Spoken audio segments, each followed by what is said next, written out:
qu'est-ce qu'il y a donc? Mais qu'est-ce que tu fous ici, ma fille? Qu'est-ce que tu fous? Tu viens à une séance de photo de charme et tu veux rien retirer du tout? M'excuse, hein, mais je pense pas t'avoir obligé à venir ici, hein. Tu es quand même venu de ton propre gré. Donc tu arrives ici et tu fais ta mijaurée. C'est très bien, mais on en reste là, c'est terminé. Ça va très vite, hein.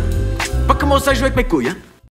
Il faut sauver le soldat Warner. Salut tout le monde et bienvenue sur Écran Fou. Et aujourd'hui, vous l'aurez compris, on va parler encore une fois d'actu autour de Warner.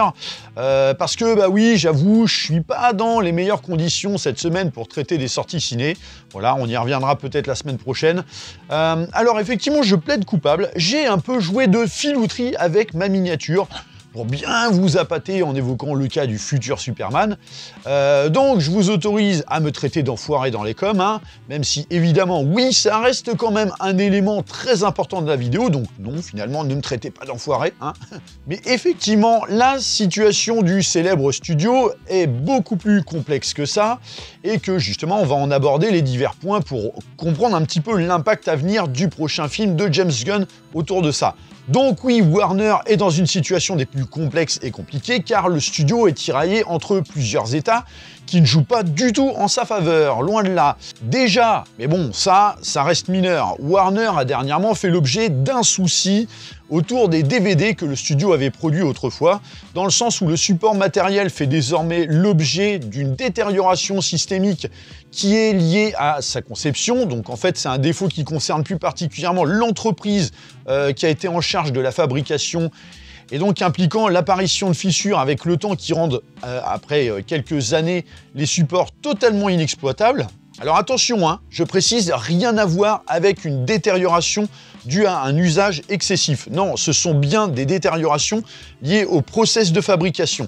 Alors bien évidemment, suite à cela, Warner s'est porté garante de cet incident, proposant aux personnes victimes de cet état un échange de leurs biens, alors bien sûr dans la mesure du possible. Donc en soi, on va dire que c'est pas très grave puisque effectivement à ce problème s'est posé une solution très rapidement. Mais sauf que forcément sur le plan médiatique, quand ton nom est accroché à un problème, forcément ça entache toujours un peu ta réputation. Mais sachant que bon ça, comme je disais, c'est qu'une broutille, puisque Warner fait aussi état de beaucoup d'autres problèmes, et des bien plus gros, hein. À commencer par un procès avec Village Roadshow. Alors, pour ceux qui ignorent ce qu'est Village Roadshow, c'est un studio de production qui est associé de longue date avec Warner, au même titre que bien d'autres, comme par exemple notamment Legendary ou autrefois Silver Productions, et j'en passe. Et donc à Village Roadshow, on doit beaucoup de films comme par exemple la saga Matrix, pas mal de films de Clint Eastwood, les Sherlock Holmes, la saga Ocean's 11, Mad Max, Fury Road et plus récemment Furiosa, et en l'occurrence également Barbie ou Ready Player One, et j'en passe, et des meilleurs. Mais Village Roadshow, c'est un studio qui a été confronté à un problème majeur, c'est la crise du Covid, et notamment la décision de Warner, suite à cette pandémie, de vouloir changer un petit peu sa stratégie de distribution de ses films dans cette période.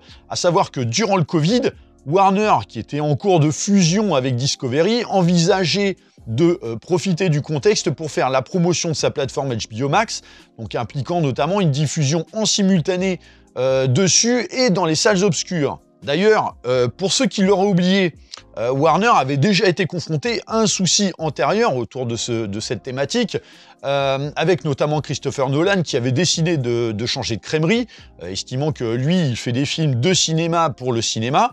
D'ailleurs, il y a de nombreux artistes qui avaient également bataillé pour défendre un petit peu leur bout de gras, comme par exemple, c'était le cas de Denis Villeneuve qui craignait que ça porte préjudice au succès potentiel de Dune partie 1 si le film devait se retrouver à la fois en salle et sur la plateforme de streaming. Et c'est également le studio Legendary qui s'était vivement exprimé avec colère de cette ambition de Warner, puisque dans cette période, Legendary était rattaché à la production de deux gros morceaux de chez Warner, à savoir Dune partie 1 et Godzilla vs Kong. Donc apparaissait systématiquement la crainte que cette multidiffusion ne contribue pas, hélas, à un box-office à la hauteur des espérances, et surtout que la visibilité internationale encore trop modérée de HBO Max ne permette pas de compenser suffisamment. Et surtout, ces studios de production, comme Legendary ou encore Village Roadshow, en fait, ils sont censés faire des bénéfices sur les recettes en salle principalement. Donc forcément, si ce processus de diffusion réduit le succès en salle, eux-mêmes en seront directement impactés. Et donc on avait fini par découvrir que notamment Legendary avait réussi à obtenir gain de cause en bataillant un petit peu, mais il y en a un qui n'a pas bien négocié le truc, c'est effectivement Village Roadshow qui peinait déjà à essuyer des difficultés notamment financières depuis quelques années, et il leur a fallu un film pour leur mettre effectivement la tête dans le sable, hein. C'est Matrix 4 ou Matrix Resurrection, donc film qui, outre l'appréciation générale, très discutable, hein, donc partagé entre ceux qui crient carrément au génie et d'autres qui dénoncent un film qui est carrément pas à la hauteur de la saga et qui se planque derrière l'idée de l'autocritique pour combler le vide. Donc effectivement, Matrix 4 qui a fait l'objet d'une sortie simultanée ciné et HBO Max qui n'a évidemment pas aidé au succès en salle du film. Et surtout, encore plus, quand on a décidé de le sortir au pire moment, c'est-à-dire en le sortant en face de Spider-Man No Way Home, rien que ça. Ah bah faut bien l'avouer que cette idée, c'est, alors comme disait la chanson des 11 commandements, c'est un peu conduire une voiture sans toucher au volant et aller droit dans le mur, bon puis après la suite vous la connaissez, hein. Et paf, ça a pas loupé puisque, pour vous dire l'étendue des dégâts, c'est que Matrix Resurrection, c'est 190 millions de dollars de budget de production pour un box-office mondial de 157 millions. Donc effectivement, la diffusion en simultané avec le streaming n'a pas du tout été en faveur du film. Alors, à n'en pas douter que, oui, Warner a fait son oseille avec le film, hein, via notamment HBO Max, ça, voilà, même si, bon, on n'en connaît pas le chiffre exact, parce que, effectivement, là-dessus, c'est très peu transparent, les recettes liées au streaming. Mais, dans tous les cas, pour le box-office ciné, oui, le fiasco du film a fini par mettre sur la paille le studio Village Roadshow, qui comptait beaucoup sur ça, et sur le renom de la franchise pour se refaire un peu la cerise, quoi. Alors, certes, le succès de Barbie, que Village Roadshow a également produit, aurait pu aider à compenser, certes. Le problème, c'est que entre Matrix 4 et Barbie, il s'est passé presque 2 ou 3 ans qui ont coûté très cher à Village Roadshow, donc déjà entre une situation de faillite déjà bien avancée, alors que l'entreprise affiche une dette colossale estimée alors à un petit peu moins d'1 milliard de dollars, bon, c'est tout de même énorme, hein. Le fait d'attenter un procès à Warner qui a coûté là aussi très cher et qui a impliqué notamment une rupture avec le studio Warner, et en l'occurrence, il y a également une procédure aussi très coûteuse de trouver des investisseurs pour sauver l'entreprise. Donc même si Village Roadshow était depuis pas mal de temps dans une position plus ou moins délicate, là c'est vraiment la fin d'un partenariat de longue date, notamment rattaché à des gros succès critiques et financiers. Et pour ne rien arranger, c'est que le dernier film sur lequel a bossé Village Roadshow, avant la rupture de contrat avec Warner, c'est quoi ?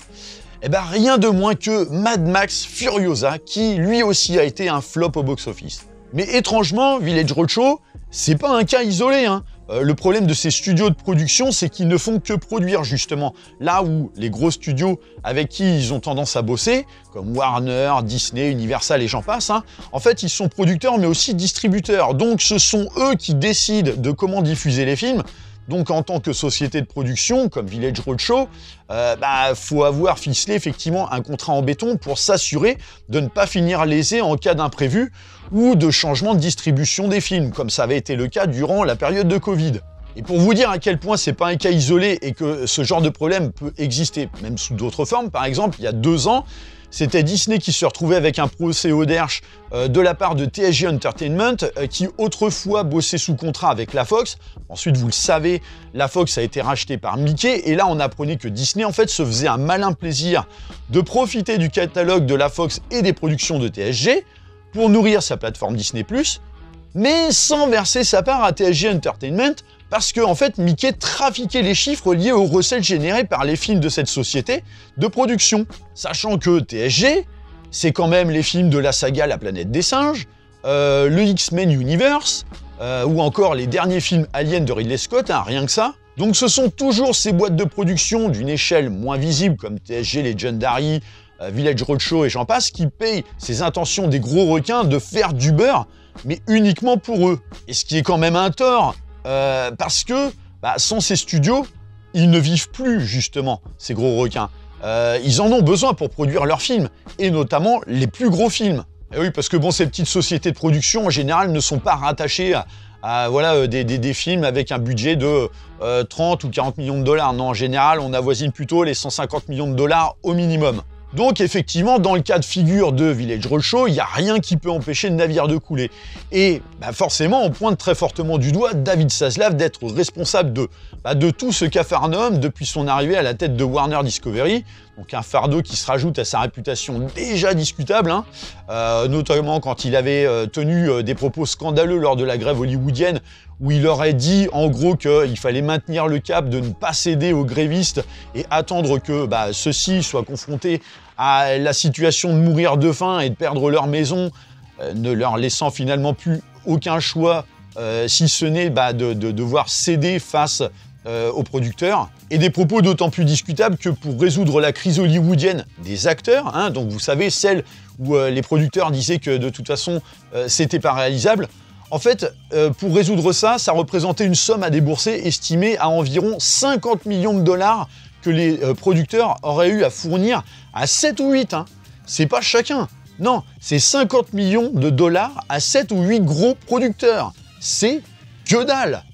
Alors qu'à côté de ça, rien que Warner, dans la même année, avait à lui seul déboursé 48 millions de dollars pour des projets audiovisuels qui n'ont même pas abouti. Et forcément, là où Zaslav se voyait en sauveur du studio avec une ambition de retour à la qualité qui a fait la gloire antérieure de Warner, il commence effectivement à se ramasser plutôt une image peu reluisante qui pourrait presque faire sourire Bob Iger, donc le PDG de Disney, qui se sent déjà moins seul parmi les grands noms du monde hollywoodien qui sont les plus détestés à l'heure d'aujourd'hui.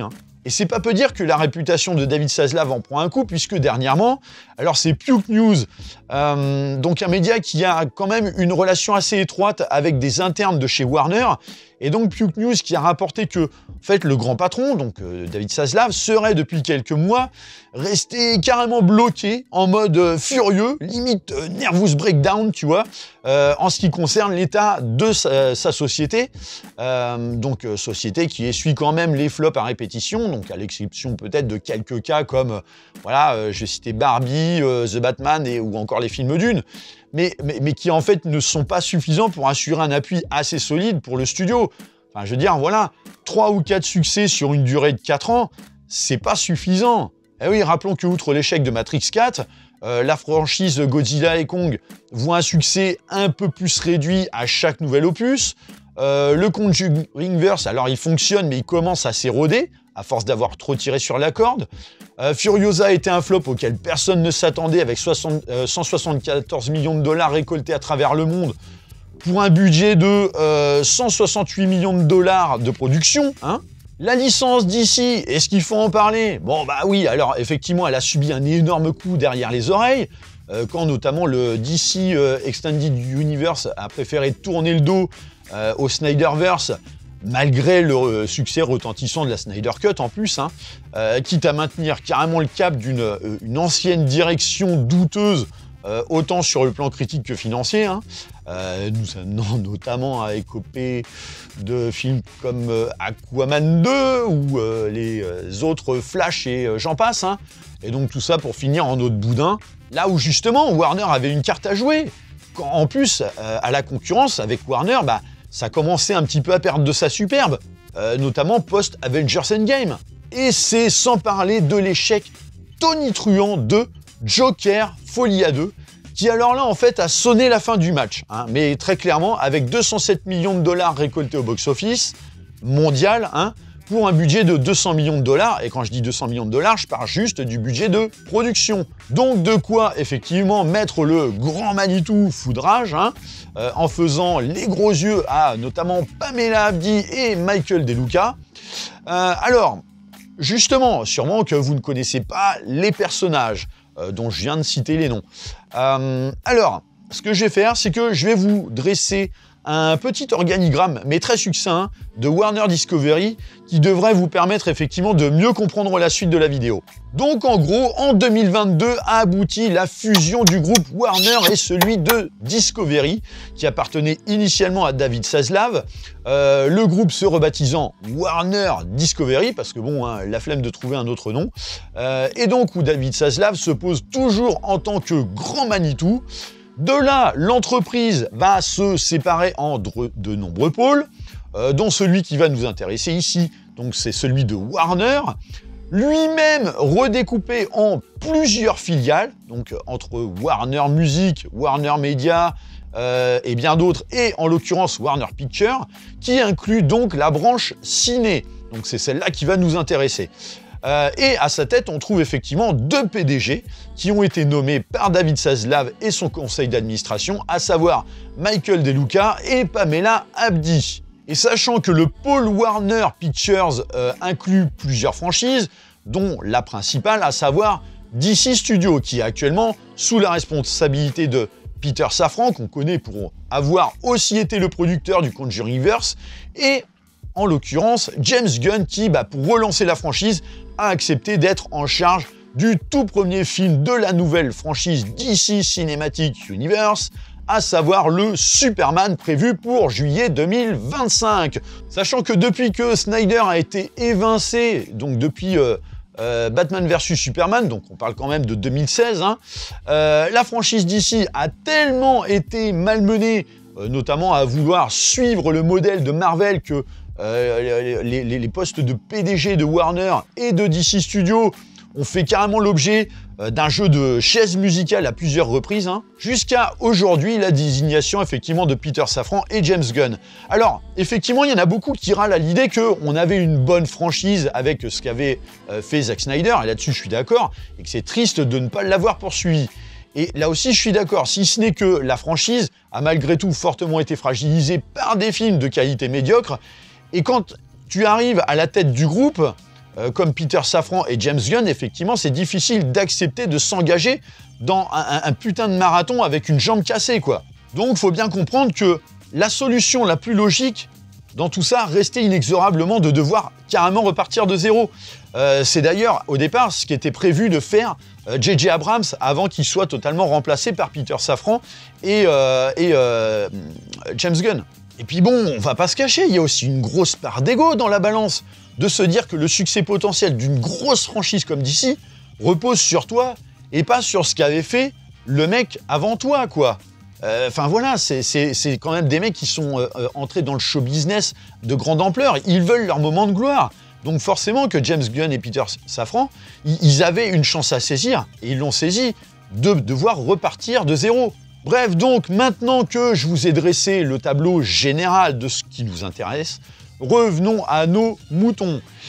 Et donc oui, comme je disais, David Zaslav, il est colère. Bon, et pour vous dire à quel point ça sent les réunions de crise avec un léger fumé de roussi, c'est que donc Pamela Abdy et Michael De Lucas, donc ceux que je vous ai cités tout à l'heure, sera actuellement sur un siège très éjectable, avec des ressorts qui sont à la limite de péter, quoi. Zaslav ayant notamment convié son comité à un conseil de crise pour leur trouver un ou des potentiels successeurs. Et c'est notamment du succès de Superman de James Gunn que dépendra ces noms. Donc, comme quoi, je vous avais bien dit que finalement, ça allait avoir une importance dans la vidéo.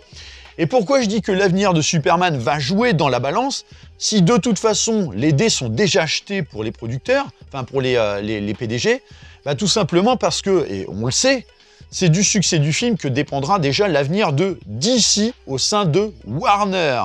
Sachant que là, c'est en gros la carte ultime de survie que le studio va jouer. Parce que je tiens quand même à le rappeler, mais en dehors de DC, il n'y a plus rien qui marche à Warner. À tel point qu'ils en sont carrément arrivés au stade de plancher sur une fouille des fonds de tiroir ou un dépoussiérage des vieilles franchises, comme Ocean's 11, avec potentiellement un nouvel opus en projet, l'envie de pondre urgemment un Sherlock Holmes 3 malgré un agenda contraignant, notamment par rapport à celui de Robert Downey Jr., et j'en passe, ou carrément encore de devoir rebooter la saga Harry Potter en série sur le long terme. Même si pour le moment, bon, effectivement, la désignation de Papa Essiedu pour incarner le rôle de Severus Rogue fait énormément hurler, hein, presque le monde entier, donc accusant Warner d'opérer une manœuvre woke qui va totalement à l'encontre de l'ambition de départ de vouloir faire en sorte que la série soit bien plus fidèle au livre que les films. Donc c'est mal barré, surtout quand tu sais que Rogue est quand même un des personnages les plus précisément décrits et qu'effectivement, quand tu parles de fidélité, là on est dans le total hors-sujet, quoi. Et je dis ça, pourtant Papa Essiedu est un excellent acteur, hein, au demeurant. Puis là, encore une fois, je le rappelle, mais on parle du petit écran avec Harry Potter en devenir. Nous, ce qui nous intéresse, c'est le pôle cinématographique. Et dans l'état actuel des choses, comme je le disais, le seul univers susceptible de sauver Warner, c'est DC, voilà. Et l'univers étendu qui peut en découler, quoi. Puisque oui, en fait, on parle d'un univers qui atteindra aussi bien le grand et le petit écran, via notamment des séries. Donc, il faut quand même se mettre dans la tête que quand James Gunn troll sur les réseaux sociaux avec son futur film, carrément pour faire rager davantage ceux qui voyaient déjà son film avec un négationnisme exacerbé, c'est parfaitement en connaissance de cause de l'impact qu'il y a derrière et que de son film dépendra l'avenir de tout cet univers et notamment dépendra l'avenir de sa propre position à un poste que même lui n'aurait jamais sûrement pu imaginer possible il y a encore 5 ans, quoi. Et donc, à l'inverse, en cas d'échec, tout s'écroulera, voilà. Et James Gunn en subira peut-être les conséquences en termes de réputation. Donc c'est là où c'est double tranchant quand même pour lui. Donc il a tout intérêt à réussir, rien que pour lui, et puis pour effectivement l'avenir de Warner et de DC, parce que ce sera la fin du projet de ce reboot de ce DC Cinematic Universe New Generation, puisque effectivement il est censé donner le ton et la marche à suivre, son film. Et oui, ce sera le tout premier d'un nouvel univers. Et notamment, certains évoqueraient même que cela mettrait l'entreprise dans une position irréversible en cas d'échec, hein, et ce, même si elle est couverte par Discovery. Oui, parce que en fait, faut quand même pas oublier que, en exemple, la Fox a fini par être rachetée par Disney, hein, et que d'autre part, là, actuellement, Paramount est confronté à la faillite, et est donc sur le point de se faire racheter aussi, même si, bon, on ne sait pas encore par qui, malgré le fait que 2 noms ressortent en tant que potentiels acheteurs. Mais oui, on parle quand même de gros studios qui ont traversé les décennies, et finalement, le contexte audiovisuel et le changement de consommation des gens, à l'heure d'aujourd'hui, les impactent directement.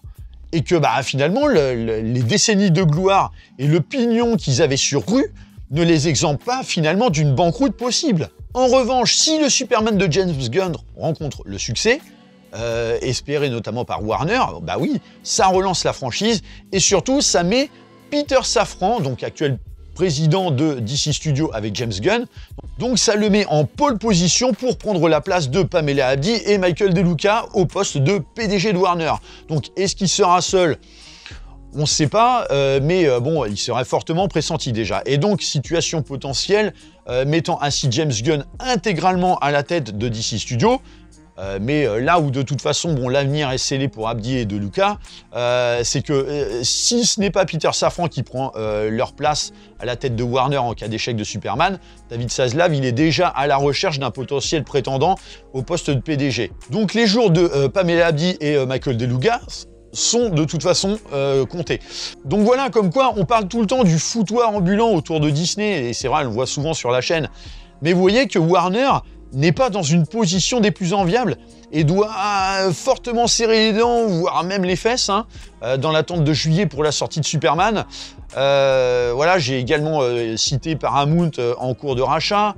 On sait ce qu'il en est de la Fox, et que, en l'occurrence, même Disney et pas au beau fixe non plus, hein, on le sait, hein, on en parle régulièrement à travers la chaîne. Donc en fait c'est tout le parc hollywoodien autour de grands noms qui ont pourtant traversé les décennies et ont porté le 7e art de grande ampleur, qui sont finalement, ce parc qui est véritablement en grande difficulté, comme je le disais. Et ça, c'est sans compter la concurrence monumentale notamment liées au streaming, évidemment, qui a fortement pesé dans la balance et notamment amené à ces gros studios à devoir changer de stratégie, mais peut-être pas de la manière la plus intelligente, puisque en gros, ils ont voulu se lancer, bah oui, dans la course du streaming, pour concurrencer notamment les piliers du genre qui ne pourront jamais être dépassés, mais déjà en connaissant pas la stratégie la plus adaptée pour aborder cette approche, mais surtout en laissant à côté de ça ce qui faisait leur notoriété, à savoir le grand écran, quoi. Donc oui, il y a eu, à n'en pas douter, de bien mauvais choix qui ont été faits, notamment chez Warner, donc facilitant par la même occasion le changement de consommation des films et effacer un peu plus la passion pour le 7e art dans son ensemble. Donc voilà ce que j'avais à dire par rapport à tout ça. N'hésitez pas à me laisser des petits commentaires pour me dire un petit peu comment vous voyez la situation. Est-ce que d'après vous, il y a peut-être autre chose qui pourrait sauver Warner? Est-ce que l'avenir du studio peut reposer sur autre chose que DC? Parce que c'est vrai que souvent, maintenant, Warner, on le résume qu'à ça, hein, à DC, hein, même si effectivement, c'était pas la bonne réputation qu'il avait, en tout cas ces dernières années, hein, vu les fiascos des films. Donc voilà, dites-moi un petit peu tout ça dans les coms. Bien sûr, pensez à liker et partager la vidéo. Pensez à vous abonner à la chaîne de manière à vous tenir informé des prochains contenus. Et moi, je vous dis comme d'habitude, à très bientôt pour une prochaine vidéo. Allez, bye!